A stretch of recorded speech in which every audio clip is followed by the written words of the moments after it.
मेरा नाम प्रतिज्ञा है। मैं गांव से बिलोंग करती हूँ। हमारे गांव में एक बहुत ही अजीब रिवाज था। अगर लड़की शादी के 5 महीने तक प्रेग्नेंट नहीं होती थी तो उसे तांत्रिक बाबा की कोठरी में 5 दिन रहने के लिए भेज दिया जाता था। ये बात सुनकर मुझे बहुत अजीब लगा था। मेरी भाभी को भी तांत्रिक बाबा की कोठरी में भेज दिया गया था और उसके बाद वह प्रेग्नेंट हो गई थी। एक दिन मैंने अपनी भाभी से इस बारे में पूछा तो उनके चेहरे के एक्सप्रेशन बदल गए, बल्कि उनके चेहरे का रंग ही उड़ गया था। वह रोते हुए कहने लगी, तुम अभी छोटी हो, इसलिए इन बातों पर ज़्यादा ध्यान मत दो। फिर रोते रोते उन्होंने कहा, भगवान किसी लड़की पर ऐसा जुल्म न करे जैसा हमारे गांव की लड़कियों पर किया जाता है। भाभी की ये बात सुनकर मैं डर गई थी, लेकिन जब 6 साल बाद मेरी शादी हुई तो मुझे भी तांत्रिक बाबा की कोठरी में भेज दिया गया था। जो बात मुझे वहाँ पता चली, उसके बाद मेरे पैरों तले से जमीन खिसक गई। मेरा नाम प्रतिज्ञा है, लेकिन मेरी फैमिली में मुझे प्यार से कम्मो बुलाया जाता है। किसी ने भी मुझे प्रतिज्ञा नाम से नहीं पुकारा। ये नाम मेरी दीदी ने रखा था, लेकिन वह भी मुझे हमेशा कम्मो ही बुलाती थी। इसके बाद घर के सभी लोग मुझे इसी नाम से पुकारने लगे। मैं अपनी फैमिली में सबसे छोटी थी, इसलिए सब मुझसे बहुत प्यार और लाड दुलार करते थे। मुझसे बड़े मेरे 2 भाई और 1 बहन थे। मेरे पिता की एक लॉन्ड्री की दुकान थी। हम गांव में रहते थे, फिर भी वहाँ के कई लोग हमारे पास कपड़े धुलवाने के लिए आते थे। जैसे जैसे मैं बड़ी होती गई, मुझे एहसास हुआ कि हमारे गांव के कुछ रिवाज बहुत अजीब हैं। लोग इन्हें मानते भी थे और इन पर पूरा ध्यान भी देते थे। हमारे गांव में लड़कियों को पढ़ाने लिखाने का कोई रिवाज नहीं था, बल्कि उन्हें जन्म के साथ ही दहेज जोड़ना शुरू कर दिया जाना था और उनकी शादी के बारे में पहले से ही सोचा जाने लगता था। जैसे ही कोई लड़की जवानी की दहलीज पर पहुंचती, उसकी शादी कर दी जाती, वह भी अपने गांव में। आज तक कभी ऐसा नहीं हुआ कि किसी लड़की की शादी गांव से बाहर हुई हो। अगर लड़की गांव की होती तो उसकी शादी गांव के ही किसी लड़के से होती। मुझे याद है, जब मैं 12 साल की थी तब गांव में एक बहुत बड़ा हंगामा हुआ था। एक लड़की ने दूसरे गांव के लड़के से शादी करने की बात कही थी, लेकिन उसके परिवार ने यह रिश्ता मंजूर नहीं किया। लड़का भी लड़की के माता पिता के सामने गिड़गिड़ा रहा था। उसने अपने माता पिता को रिश्ते लेकर भी भेजा था। वह लड़का बार बार कह रहा था, मैं इससे मोहब्बत करता हूँ, कृपया मेरी शादी इससे करवा दीजिए। मगर गांव के सरपंच ने हाथ उठाकर मना कर दिया। उन्होंने कहा कि अगर ये शादी हो गई तो पूरा गांव मुसीबत में आ जाएगा। लड़का बहुत समझाने की कोशिश कर रहा था, लेकिन किसी ने उसकी नहीं सुनी। अंत में उसने परिवार वालों ने उसे घर के एक कमरे में बंद कर दिया। वह कई दिनों तक घर से बाहर नहीं निकला। फिर कुछ दिनों बाद खबर आई कि उसने अपने कमरे में पंखे से लटक कर आत्महत्या कर ली। मैं उस समय छोटी थी, इसलिए इन बातों को गहराई से नहीं समझती थी और ना ही गांव की इन रस्मों रिवाजों से वाकिफ थी।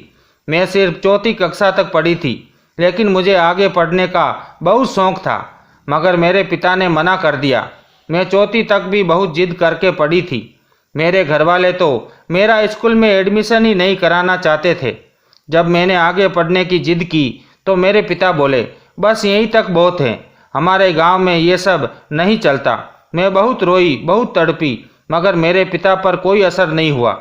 मेरी एक दोस्त ने सलाह दी, तुम्हारे गांव में सब तांत्रिक बाबा को बहुत मानते हैं। अगर तुम उनसे अपनी पढ़ाई के लिए सिफारिश करवाओगी तो शायद तुम्हारे पिता मान जाएंगे। एक दिन जब घर के सभी लोग बाहर गए हुए थे तो मैंने सोचा कि तांत्रिक बाबा के पास जाऊं। मैंने पहले कभी तांत्रिक बाबा को नहीं देखा था, लेकिन इतना पता था कि पूरे गांव पर उनका राज चलता है। इसलिए मुझे उम्मीद थी कि अगर वह मेरे पिता से बात करेंगे तो मुझे पढ़ाई की अनुमति मिल जाएगी। रास्ते में एक छोटा सा गांव आता था।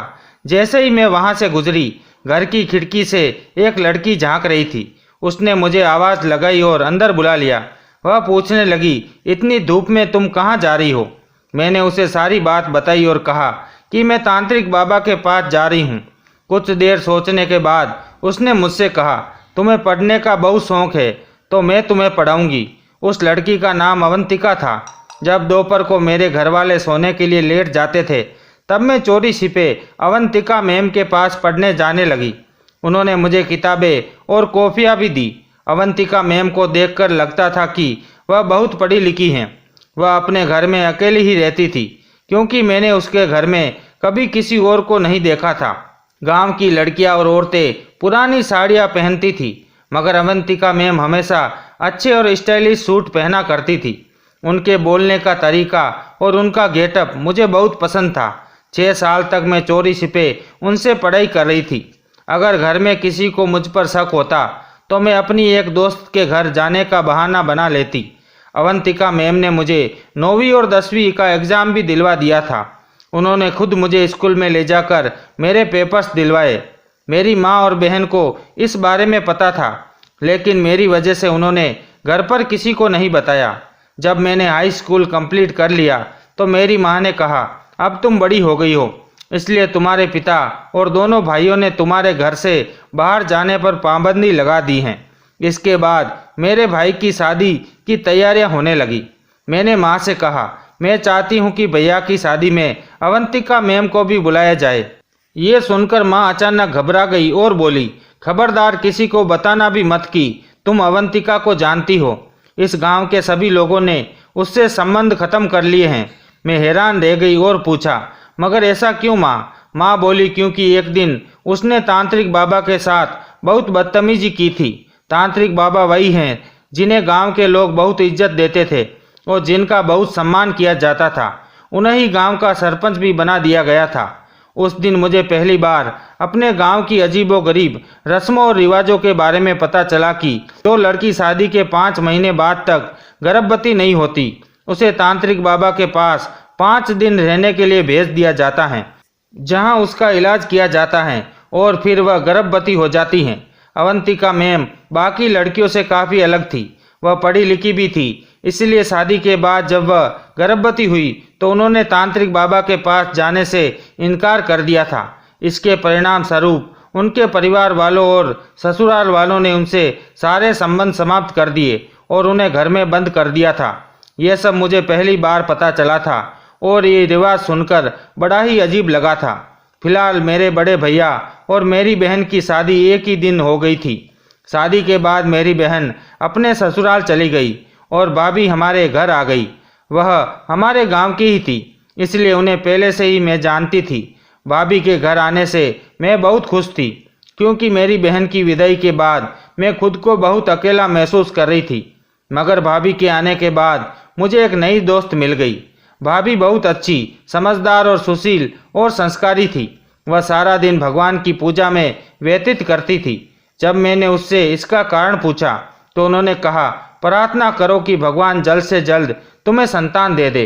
अगर मैं 5 महीने तक गर्भवती नहीं हुई तो मुझे तांत्रिक बाबा के पास जाना होगा। मेरी बहन की शादी के 3रे महीने ही वह गर्भवती हो गई थी, मगर भाभी की गोद अभी भी सूनी थी। मैंने भाभी को समझाया, आप परेशान क्यों हो रही है? आप भैया से कहिए, हो सकता है आपका इलाज किसी अच्छे डॉक्टर से करवा दे, उसके बाद आप भी गर्भवती हो जाओगी। भाभी उदास होकर बोली, ऐसा नहीं हो सकता, यहाँ किसी का इलाज नहीं करवाया जाता, यहाँ सिर्फ तांत्रिक बाबा ही इलाज करते हैं। लेकिन मैं उनके पास नहीं जाना चाहती, बस तुम मेरे लिए प्रार्थना करो। भाभी की शादी को 4 महीने हो गए थे। तब गांव की औरतों ने हमारी माँ को सलाह दी कि अब वह अपनी बहू को तांत्रिक बाबा के पास लेकर जाए। भाभी डर गई थी और सारा दिन रोती रहती थी। अब भाभी की शादी को 5 महीने पूरे हो चुके थे, लेकिन जब वह गर्भवती नहीं हुई तो गांव के रिवाज के अनुसार कुछ औरतें उन्हें लेने के लिए आ गई। मैंने माँ से कहा, जब भाभी तांत्रिक बाबा के पास नहीं जाना चाहती तो उनके साथ जबरदस्ती मत करो। माँ बोली, बेटी तुम अभी छोटी हो, इसलिए इन बातों को मत पढ़ो। अगर वह तांत्रिक बाबा के पास नहीं गई तो तुम्हारे भैया उन्हें तलाक देकर घर से निकाल देंगे। तलाक शब्द सुनकर भाभी घबरा गई और बुरी तरह से डर गई। रोते हुए उन्होंने तांत्रिक बाबा के पास जाने के लिए हामी भर दी। जाते समय भाभी मुझसे गले मिलकर बहुत रोई। मुझे ये जानकर बहुत हैरानी और चिंता हो रही थी कि सिर्फ 5 दिन की ही तो बात है, फिर भाभी इतना क्यों डर रही हैं। वैसे भी मुझे यकीन नहीं था कि किसी तांत्रिक बाबा के इलाज से किसी को संतान हो सकती है। अगर मैंने अवंतिका मैम से शिक्षा ना ली होती तो शायद मैं भी इस बेतुकी बातों का शिकार हो गई होती। अवंतिका मैम की दी हुई शिक्षा मुझे अच्छी तरह से याद थी कि संतान देना या न देना सिर्फ भगवान के हाथ में है। तो फिर ये बाबा क्या करता था? भाभी को गए हुए 2 दिन हो चुके थे। मुझे बहुत बेचैनी हो रही थी, इसलिए मैं चोरी छुपे घर से निकल पड़ी ताकि भाभी का हाल चाल जान सकूं। तांत्रिक बाबा गांव के सबसे आखिरी कोने में रहते थे। मैं अपना मुंह छिपाकर वहां पहुंच गई। वह एक बड़ी सी कोठरी थी जिसके आसपास काफ़ी छोटे छोटे कमरे बने हुए थे। उन कमरे में कई औरतें मौजूद थी। मैं हर कमरे की खुली खिड़की से झांककर भाभी को ढूंढ रही थी। आखिरकार 3-4 कमरों के बाद एक कमरे की खुली खिड़की में भाभी नजर आई। वह जमीन पर बैठी हुई थी। मैंने उन्हें आवाज़ दी तो वह चौंक गई और बोली, तुम यहाँ क्यों आई हो? जाओ यहाँ से, मैं 2 दिन बाद खुद आ जाऊंगी। मैंने कुछ पूछना चाहा तो भाभी ने हाथ जोड़ लिए। उनकी आंखों में आंसू थे। वह बोली, तुम्हें भगवान का वास्ता, यहाँ से चली जाओ। भाभी की हालत देखकर मुझे बहुत अफसोस हुआ। वह बेहद परेशान नजर आ रही थी क्योंकि उन्होंने कहा, मैं नहीं चाहती कि कोई तुम्हें देख ले, जाओ यहाँ से। भाभी की बात सुनकर मैं लौट गई। 5 दिन पूरे होने के बाद मेरी माँ और भैया जाकर भाभी को घर ले आए। भाभी बहुत बुरी हालत में लग रही थी। उनकी आंखों के नीचे काले घेरे थे और वह पहले से भी ज़्यादा कमज़ोर लग रही थी। मैंने माँ से पूछा, माँ भाभी को क्या हुआ है? माँ ने डांटते हुए कहा, चुप रहो, कुछ नहीं हुआ तुम्हारी भाभी को। कितनी बार कहा है कि बड़ों के बीच मत बोला करो। फिर माँ बोली, बाबा के इलाज की वजह से ऐसा हुआ है, घबराने वाली कोई बात नहीं है। माँ की बात सुनकर मैं चुप हो गई, लेकिन मेरे मन में बहुत सारे सवाल उमड़ पड़े थे। 1 महीना बीत गया, फिर खबर आई कि भाभी गर्भवती हैं। माँ और भैया की खुशी का ठिकाना नहीं था। उन्होंने पूरे गांव में मिठाइयाँ बांटी और खूब जश्न मनाया। मैं जितना हैरान थी उतना ही परेशान भी। मैंने भाभी को पूछा, भाभी ये सब कैसे हुआ? तांत्रिक बाबा औरतों के साथ ऐसा क्या करते हैं कि वे इतनी जल्दी गर्भवती हो जाती हैं? आप भी गर्भवती हो गई, ऐसा कैसे हुआ? बताइए ना भाभी, उस कोठरी में आपके साथ क्या हुआ? मेरे सवाल सुनकर भाभी के चेहरे के हाव भाव बदल गए। उनकी आंखों में आंसू आ गए। वह बोली, मुझसे ये सब मत पूछो। मैंने बहुत जिद की तो भाभी ने बस इतना कहा, तुम अभी छोटी हो, मैं तुम्हें सब कुछ नहीं बता सकती। बस इतना समझ लो कि इस रिवाज ने मुझे समेत कई लड़कियों को जिंदगी बर्बाद कर दी। भगवान किसी भी लड़की पर ऐसा जुल्म न करे। ऐसा हमारी गांव की लड़कियों पर होता है। भाभी की बात सुनकर मैं बहुत डर गई थी। आखिर ऐसा क्या जुल्म होता है? भाभी ने कहा, वक्त आने पर तुम्हें भी सब पता चल जाएगा। उस दिन के बाद मैंने भाभी को हमेशा उदास ही देखा। 9 महीने पूरे होने के बाद भाभी ने एक बेटी को जन्म दिया। भाभी की बेटी देखने में बिल्कुल भाभी पर ही गई थी, लेकिन चौंकाने वाली बात यह थी कि संतान के लिए मन्नतें और प्रार्थना करने वाली भाभी जब अपनी संतान को पा चुकी थी तब वह उसे देखती तक नहीं थी। ऐसा लगता ही नहीं था कि वह उसकी अपनी बेटी है। वह उससे ज़्यादा प्यार भी नहीं करती थी। मेरी माँ ही उसे संभालती रहती थी। मैंने कई बार भाभी से कहा, अपनी बेटी का ध्यान रखा करो। आपकी बेटी को हम क्यों संभालें? हमसे ज़्यादा ये आपकी बेटी हैं। मगर भाभी शायद मानसिक रूप से बीमार हो चुकी थी। वह हंसकर कहती, उसे वही उस कोठरी में ही छोड़ आओ। मैं क्यों उसे हाथ लगाऊं? मैं तो गंदी हो गई हूँ। मेरे साथ गंदा काम किया गया है। मुझे हमेशा ही यही लगता था कि जब से भाभी उस तांत्रिक बाबा के पास गई थी तब से ही वह बहुत अजीब हो गई थी। उसकी हालत देखकर मुझे बहुत तरस आता था। वह हमेशा खोई खोई सी रहती थी और अब तो धीरे धीरे अपने होशो हवास भी खोने लगी थी। माँ रोज परेशान होकर कहती थी, इसे ठीक करने के लिए एक बार फिर से तांत्रिक बाबा के पास लेकर जाना पड़ेगा। जब भाभी ने सुना कि उन्हें दोबारा तांत्रिक बाबा के पास ले जाया जाएगा तो वह बुरी तरह से डर गई और कहने लगी, नहीं, मुझे दोबारा उनके पास नहीं जाना। वह डर के कारण खुद को बदलने की कोशिश करने लगी और कुछ समय बाद ठीक भी हो गई। इसके बाद मेरी माँ बड़े गर्व से कहती थी, देखा, बस तांत्रिक बाबा का नाम लिया और हमारी बहू ठीक हो गई। इससे बढ़कर उनके चमत्कार का और क्या सबूत होगा? मगर मेरा दिल ये मानने को तैयार नहीं था। मैंने 1-2 बार फिर से भाभी से पूछा, बताइए भाभी, तांत्रिक बाबा ने किस तरह से आपका इलाज किया? लेकिन वह हंसकर कहती, तुम फिक्र मत करो, तुम्हें सब पता चल जाएगा जब तुम्हारी शादी होगी।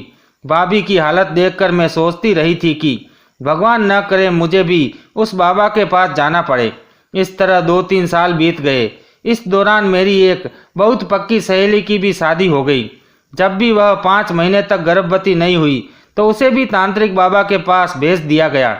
लेकिन जब वह वापस आई तो बहुत खुश नजर आ रही थी। मुझे लगा कि वह भी भाभी की तरह उदास और परेशान होगी और मुझे कोई अलग ही कहानी सुनाएगी। मगर वह तो कहने लगी कि तांत्रिक बाबा ने उस पर तंत्र मंत्र पढ़कर फूंक दिया और बड़े ही तरीके से उसका इलाज किया। उसने वहाँ 5 दिन बहुत ही अच्छे से बिताए और उसके बाद कुछ भी गलत नहीं हुआ। सबसे चौंकाने वाली बात यह थी कि वह भी गर्भवती हो गई। अब 2 औरतों की अलग अलग बातें सुनकर मैं उलझन पड़ गई थी। कुछ समय बाद मेरे लिए भी गांव से एक रिश्ता आया और जल्दी ही मेरी शादी तय कर दी गई। शादी के बाद मैं बहुत खुश थी क्योंकि मेरी पति बहुत अच्छा इंसान था और मेरी ससुराल में भी सभी लोग बहुत अच्छे थे। मैंने कभी सपने में भी नहीं सोचा था कि जो दूसरे के साथ हुआ है वही मेरे साथ भी हो सकता है। जैसे ही मेरी शादी के 3 महीने गुजर गए, हर तरफ से आवाज़ें आने लगी, तुम्हारे यहाँ बच्चा कब होगा? कोई आकर कहता, अगर तुम्हारी बहू 5 महीने तक गर्भवती नहीं हुई तो उसे तांत्रिक बाबा के पास ले जाना। इन बातों से मैं परेशान हो गई और अपनी अवंतिका मैम के पास गई।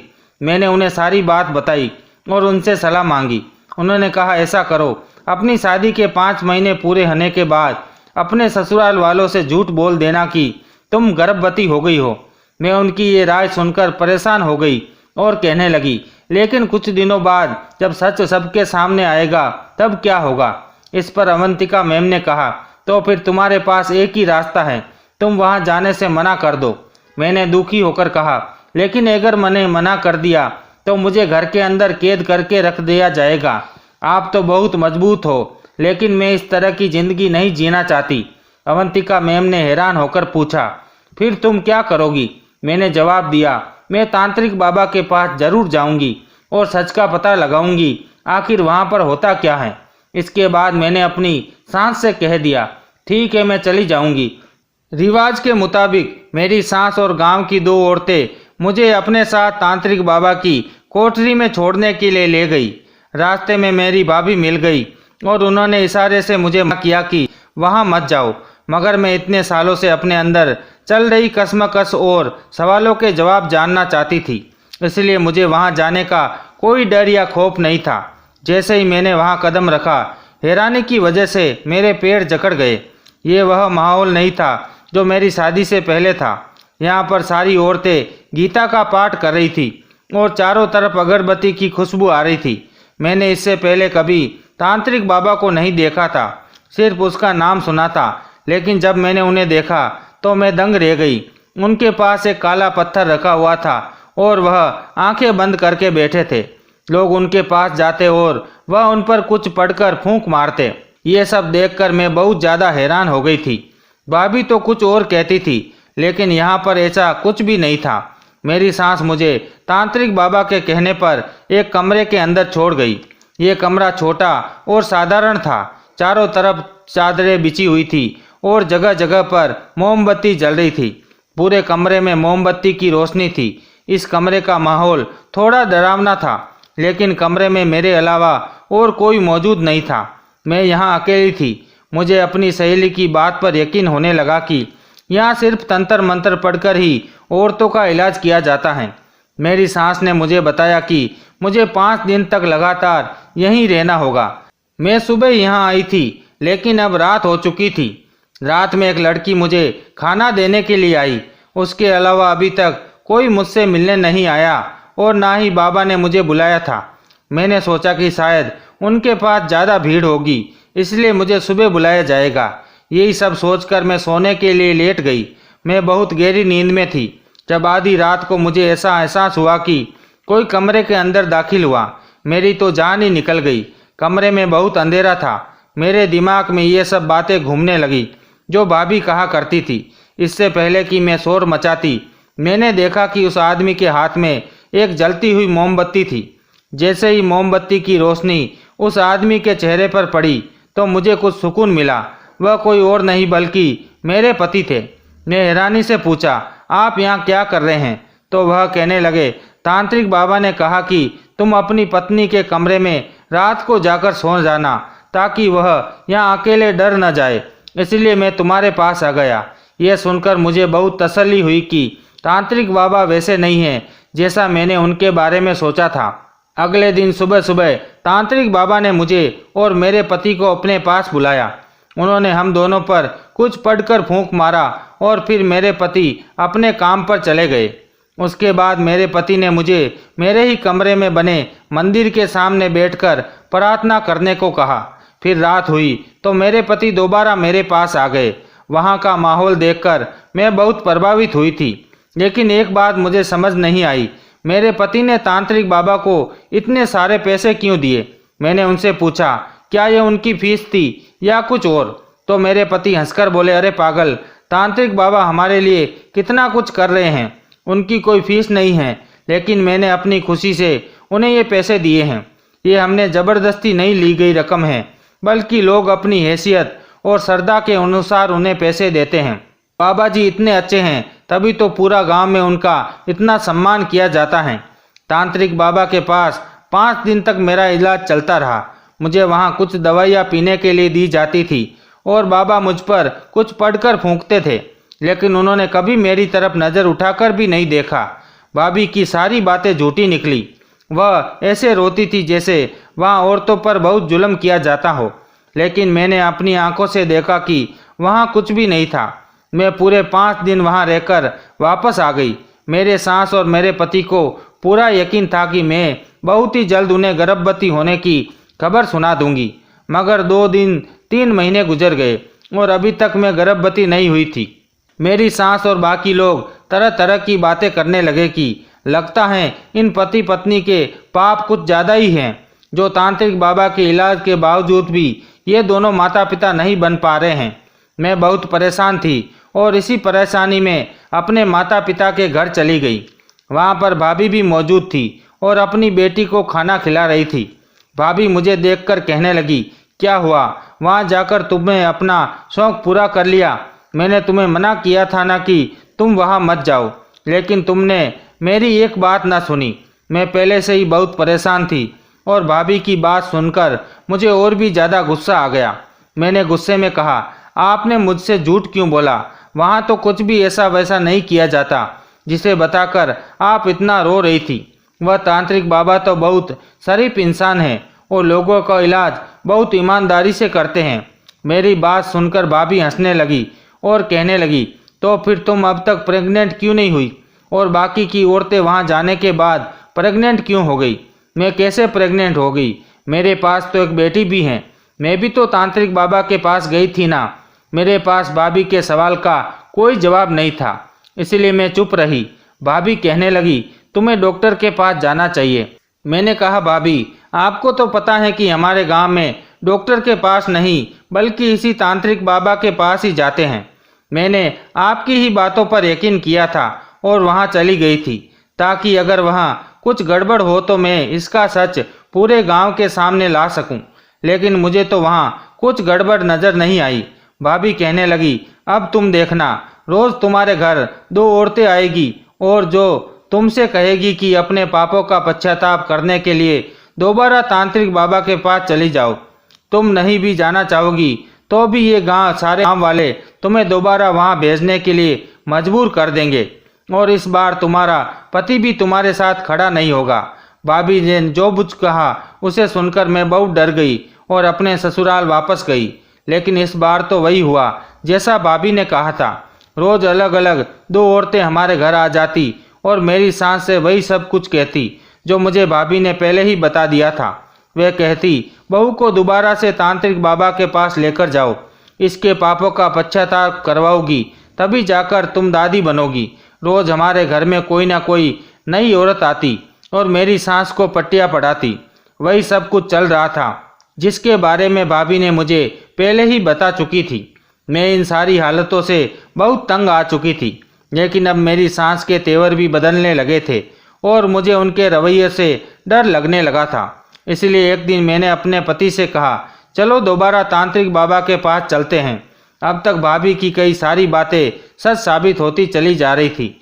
मैं और मेरे पति वहां पहुंचे तो तांत्रिक बाबा कहने लगे, तुम्हारे पति के पाप तो बहुत कम हैं, लेकिन तुम्हारे पाप ज़्यादा हैं जिनका पश्चाताप करना होगा। तुम्हें ज़्यादा से ज़्यादा भगवान के आगे रोकर अपने पापों का पश्चाताप करना पड़ेगा। इसलिए तुम्हारे लगातार 3 दिन और 3 रातों तक कमरे के अंदर बंद होकर सिर्फ और सिर्फ भगवान के आगे प्रार्थना करनी होगी। मैंने कहा ठीक है, इसमें मेरे पति भी मेरा साथ देंगे।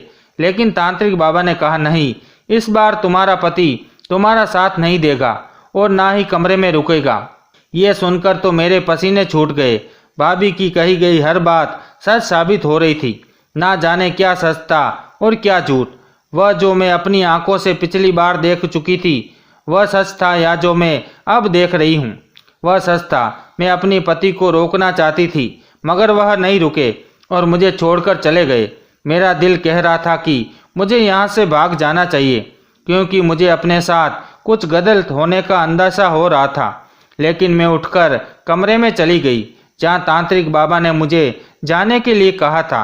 मैं दोबारा वहीं आ गई थी जहाँ पहली बार भी नहीं जाना चाहती थी, और एक बार फिर से मैं उसी कमरे में आ गई थी, क्योंकि हालात वैसे ही बन गए थे। मैं न चाहते हुए भी भाभी के कहने पर यहाँ आई थी और मुझे सच का भी पता लगाना था। थोड़ी ही देर बीती थी कि तांत्रिक बाबा भी मेरे कमरे में आए। मैंने पूछा, आप यहाँ क्या करने आए हैं? तांत्रिक बाबा मेरे करीब आते हुए बोले, मैं तुम्हारे बारे में सब जानता हूँ। मैं डरकर पीछे हट गई और बोली, तो क्या आप मेरी मदद करेंगे? तांत्रिक बाबा कहने लगे, हाँ मैं तुम्हारी मदद जरूर करूँगा, बल्कि मैं तुम्हारी मदद करने के लिए ही आया हूँ। तुम जरूर माँ बनोगी और अपने बच्चों को अपनी गोद में खिलाओगी, लेकिन इसके लिए एक शर्त होगी। मैंने पूछा, कौन सी शर्त?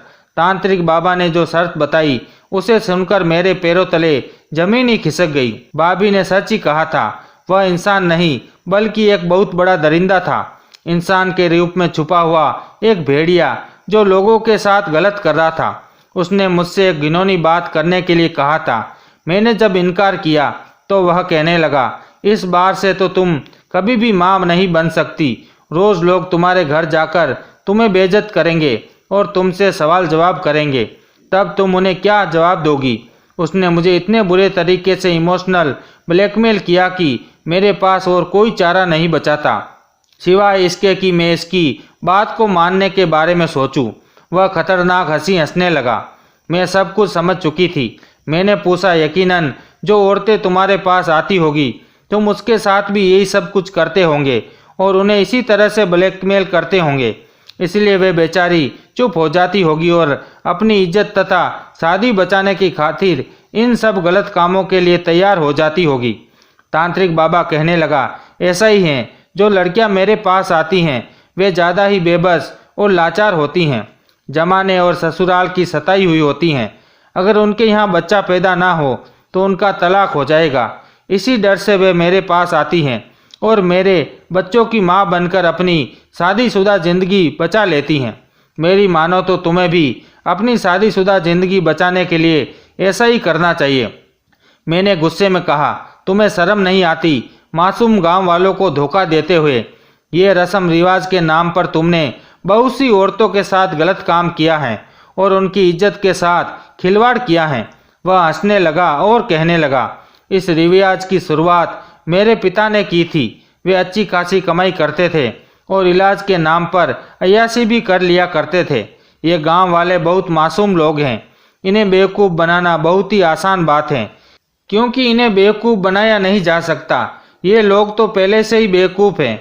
अपनी बहन बेटियों और पत्नी को गैर मर्द के हवाले छोड़ जाते हैं।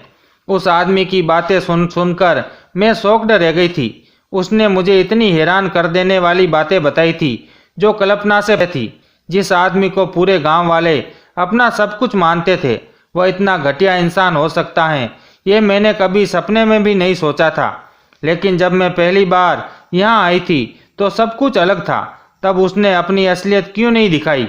यही सवाल जब मैंने उससे पूछा तो वह कहने लगा, मैंने पूरे गांव में अपनी खबरी औरतें फैला रखी हैं, जो एक तो मेरे बारे में लोगों का भरोसा जीत लेती हैं और दूसरा वे जानबूझकर उन लड़कियों के घर जाती हैं जिन्हें यहाँ बच्चा पैदा नहीं होता। उन लड़कियों की सास और ससुराल वालों के दिमाग में ये बात बैठा देती हैं कि वे उन्हें मेरे पास ले आए। इन्हीं औरतों की खबर से मुझे पता चला कि तुम इस नीयत से मेरे पास आ रही हो कि मेरी असलियत जान सको। इसलिए मैंने अपना रूप बदल लिया और अपनी कोठरी के माहौल को भी पूरी तरह बदल दिया था। मैं नहीं चाहता था कि तुम मुझ पर किसी तरह का शक करो, इसलिए मैंने तुम्हें शक करने का मौका ही नहीं दिया।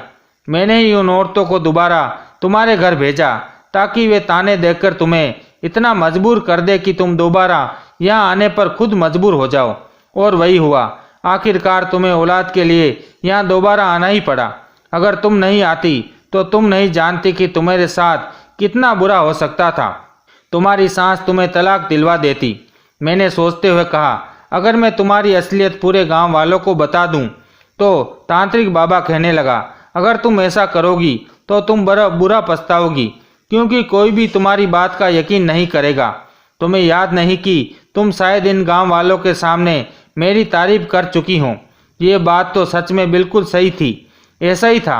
मैं थोड़ा आगे बढ़ी। वह बहुत खुश हुआ कि शायद मैंने उसकी शर्त मान ली, मगर मैं और थोड़ा आगे बढ़ी और कमरे के पर्दे को जड़ से हटा दिया। पर्दे के पीछे से गांव वाले बाहर आ गए थे। वह देखकर तांत्रिक बाबा के चेहरे का रंग उड़ गया था। उसने उम्मीद नहीं की थी कि बाजी इस तरह से पलट सकती है और मैं ऐसा कुछ कर सकती हूँ। ऐसा उसने सपने में भी नहीं सोचा था। वह सबको एक साथ देखकर बुरी तरह से घबरा गया था। उसके पसीने छूटने लगे। मैं जब यहाँ पर 5 दिन रहकर गई थी तो सब लोगों ने मुझसे तांत्रिक बाबा के बारे में पूछा था। उस समय मैं उस आदमी की हकीकत नहीं जानती थी, इसलिए मैंने जो कुछ भी देखा वही सब कुछ सच बता दिया था। अगर मैं सबको सच बताती तो कोई भी मेरी बात पर यकीन नहीं करता, इसलिए मैंने ऐसा इंतजाम किया कि इस आदमी की सच्चाई को सब अपनी आंखों से देख ले और कानों ने सुन ले। इसी तरह उनकी आंखों पर पड़ा हुआ झूठ का पर्दा और अंधविश्वास की पट्टी भी खुल गई थी, जो काफ़ी सालों से बंद थी।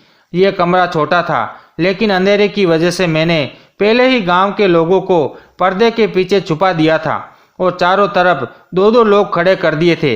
गांव के कुछ 2-3 जवान आदमी थे, 1-2 बुजुर्ग थे और 2-3 औरतें भी मौजूद थी।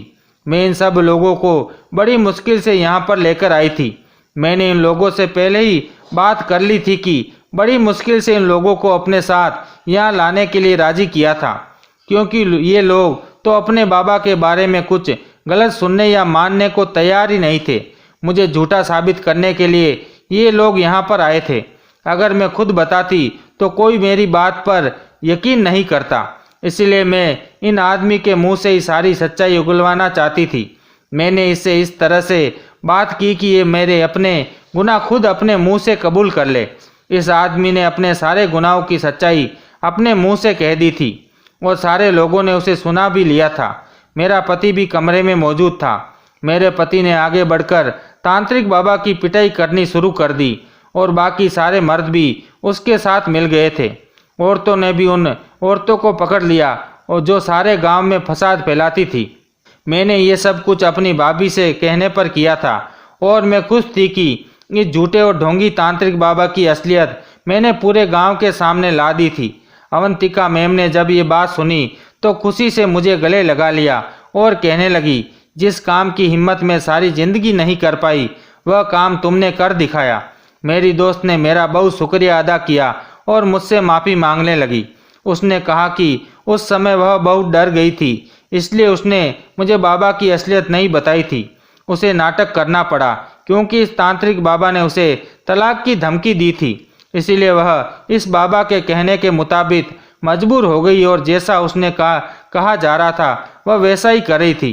मैंने कहा, सबको असली बात पता चल गई, लेकिन इस सारे शुक्रिया की हकदार मेरी भाभी है, जिन्होंने मुझे इस काम के लिए राजी किया था, हिम्मत और हौसला दिया था। सारे गांव वालों की अकल ठिकाने आ चुकी थी और उन्होंने ठान लिया था कि अब कभी अपनी बेटी और बहनों को किसी गलत आदमी के हवाले नहीं करेंगे।